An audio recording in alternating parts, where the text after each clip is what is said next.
ಬೆಂಗಳೂರಿನಲ್ಲಿ ಕೂದಲು ತಗೊಳ್ತೀವಿ, ಕೂದಲು ಮಾರಾಟ ಮಾಡ್ತೀರಾ ಅಂತ ಬರ್ತಾರಲ್ಲ, ಸೊ ಅವ್ರ ಬಗ್ಗೆನೂ ಸ್ವಲ್ಪ ಎಚ್ಚರದಿಂದ ಇರಬೇಕು. ತಲೆ ಕೂದಲು ಖರೀದಿ ನೆಪದಲ್ಲಿ ಕಳ್ಳತನವನ್ನ ಮಾಡಲಾಗಿದೆ.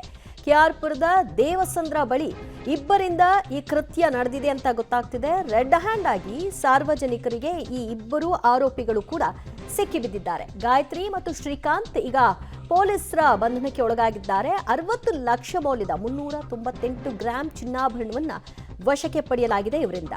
ಬೆಂಗಳೂರಿನಲ್ಲಿ ತಲೆ ಕೂದಲು ಖರೀದಿ ನೆಪದಲ್ಲಿ ಬರ್ತಾರೆ. ಸಾಮಾನ್ಯವಾಗಿ ಕೆಲವರು ಅದನ್ನ ಸಂಗ್ರಹಿಸಿಟ್ಟು ಇವರುಗಳ ಕೊಡುವಂತಹ ಕೆಲಸವನ್ನ ಮಾಡ್ತಾರೆ. ಸೊ ಇದನ್ನೇ ಗಮನಿಸಿಕೊಂಡಂತಹ ಈ ಇಬ್ಬರು ಖದೀಮರು ಕಳ್ಳತನದ ಕೃತ್ಯವನ್ನ ಮಾಡಿದ್ದಾರೆ.